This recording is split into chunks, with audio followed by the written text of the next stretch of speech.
shield is missing. It's not supposed to be there, but here, and that is broken off as well. Injectors are broken. Rubbery bracket is not put back properly. Not the bolts, they're supposed to go there. Sponge here is missing. Glow plug connector is broken. Bolt is missing there.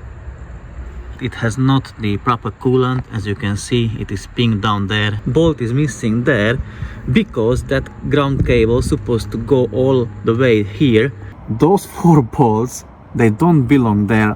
And you see that rubber grommet is hanging out from the connector. Is missing the gasket. Bolt is missing.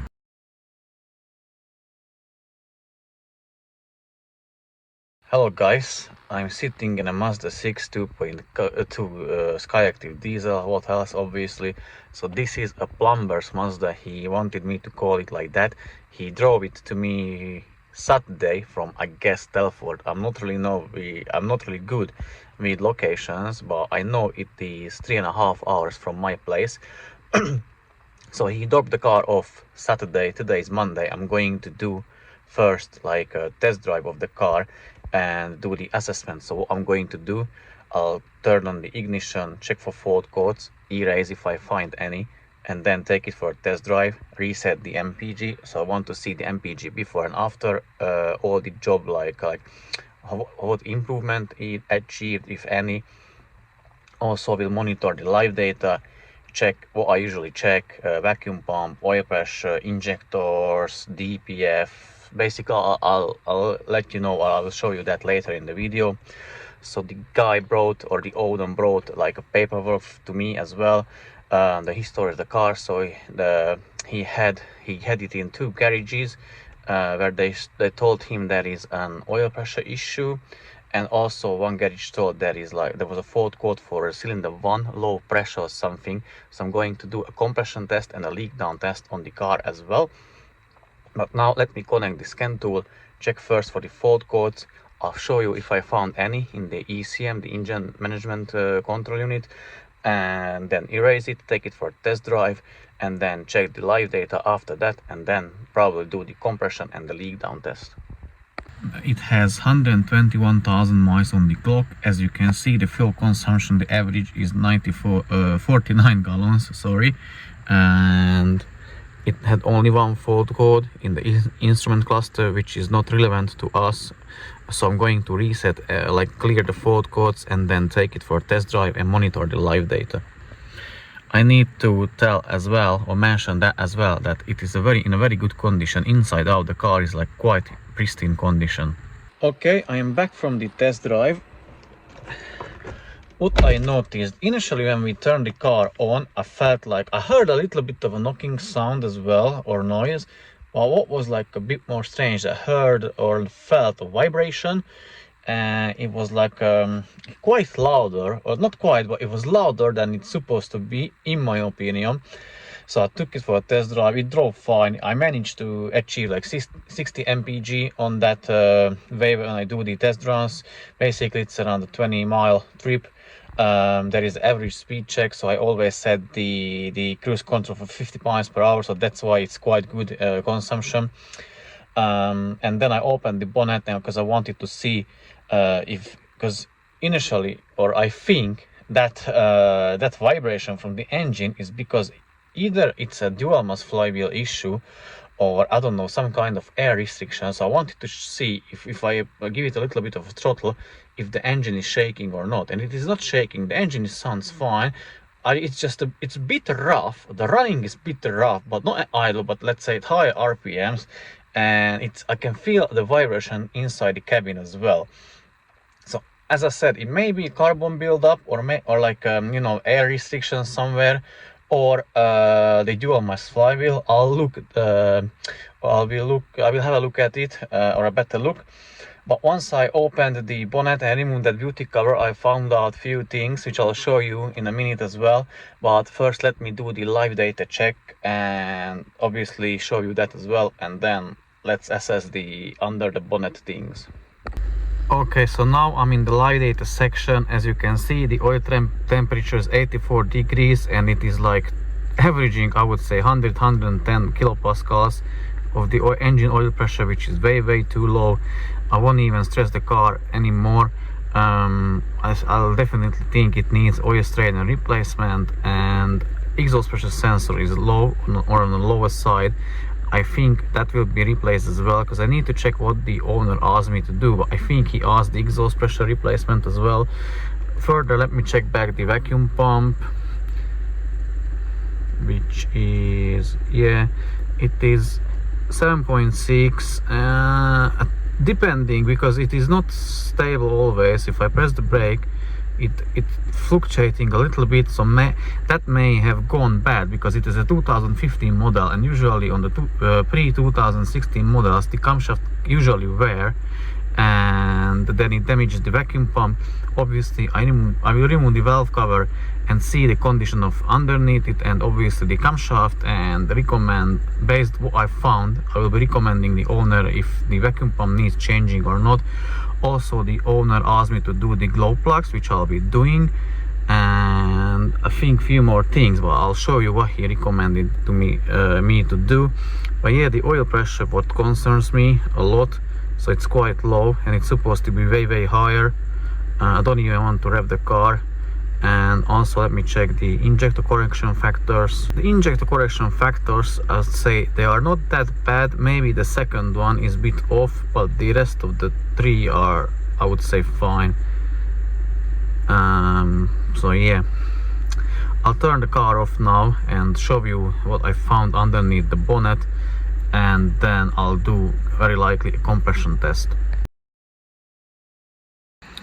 Okay, so here is the engine, and I have removed the beauty cover, and what I can see, like few minor details, but I would say they are, I don't know who worked on the car before, but it shouldn't be like that. Obviously that shield is missing, that wasn't there. Here, as you can see, this is like a holder or pin for that plastic cover. It's not supposed to be there, but here, and that is broken off as well.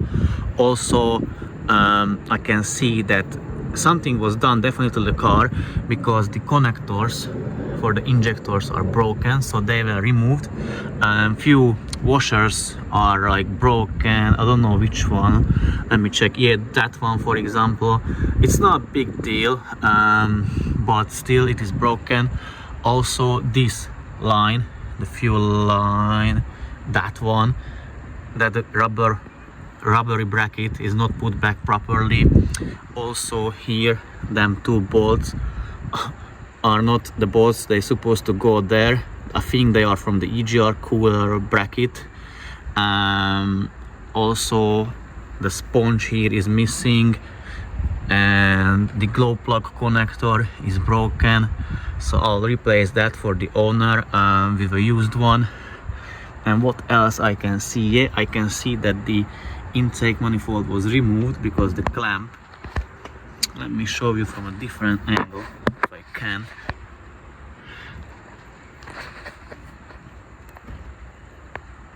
Yeah, that clamp is facing towards me, so the intake manifold was removed before me. And let me see if I can find any other details. Yeah, bolt is missing there, but I think pretty much that's it at the moment. Obviously I'll let you know if I find anything else, but at the moment this is it what I could find out. Now let me do a compression test, and let me do the leak down test as well.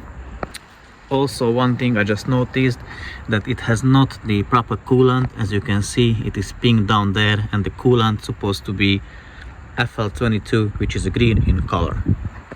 One more thing what I noticed, I see the ECU wasn't removed, but as you can see, a bolt is missing there, because that ground cable is supposed to go all the way here and not there. So basically that's just the bracket bolt, it holds the bracket there.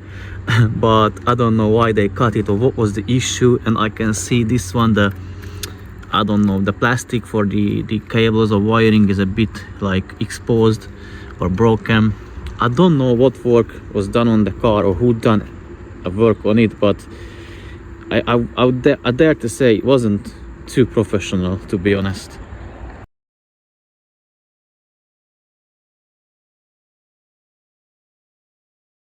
So as you could see, the compression is fine. I showed you the pictures of all 4 cylinders. Compression is excellent, I would say. So now I'm going to disassemble the car to prepare it for intake manifold and carbon cleaning and intake port cleaning. And after I remove the parts, I'm going to do the leak down test as well, because in order to do that I'll need the cylinder the piston to the top, that center, which I'll show you how to do it and what the results will be later. Okay, we are from underneath. I can see it is oily here, but I can't see where it is leaking from. But what I can see, what kind of cowboys were working on the car. As you can see, that bolt is a size 10 socket. That is a size 8 socket. So basically, those 4 bolts, they don't belong there. And they belong to that bracket which I showed you earlier in the video. I thought that bolt, when I said that bolt is from the intercooler, sorry, from the EGR cooler bracket, no, that bolt is from here, from the oil sump, and they put them 8mm socket bolts, all 4 here to the oil pan. And I don't know if it is original, because I've seen sometimes, or seen on a few cars like this oil drain plug. But usually you have like a bit flatter oil drain plug with the X8 insert. So basically that's what I found out, and now I'm going to remove the parts for the carbon cleaning. So as I said, now I'm going to drain the coolant and remove the parts for the carbon cleaning. I think I'm going to do that first, start up the car, and then remove the valve cover, oil pan, and do the other replacement, because I want to see how these things look like, or what kind of job may have been done to it, because I don't know what has been done to the car, like, at all. I'll ask the owner, but I think I got a feeling that he won't know it either. So yeah, it will be kind of a mystery. It will be an interesting repair. I definitely think it will be an interesting video. I have removed a few parts which you can see they are missing, and when I removed the battery I found out this. As you can see, it is like a little bit of bluish, so this is diesel. I'll need to find out where it got there from. As I said, this car is quite a mystery. I dare to say not a professional people worked on it. Another thing I noticed, if you can have a look at the temperature sensor connector, it's down there, and you see that rubber grommet is hanging out from the connector. I don't know how loose or how tight that connection is.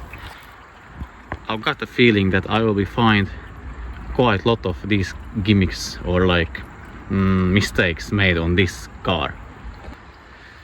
Top gasket is here. Bottom gasket from that pipe which connects the EGR cooler to the EGR valve is missing, the gasket. So look at the EGR cooler. This bracket is missing, which is not that big of a deal, but you can see bolt is missing. That is one thing, but let me tell you something. They're not supposed to be a bolt, but a stud and a nut on it, so they didn't put a correct hardware in there.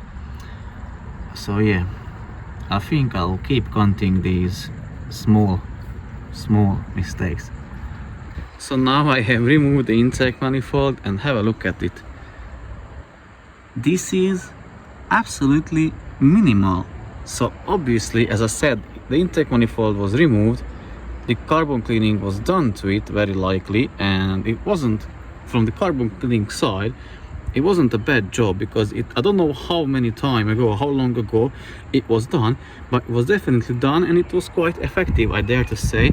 I can show you the intake manifold as well.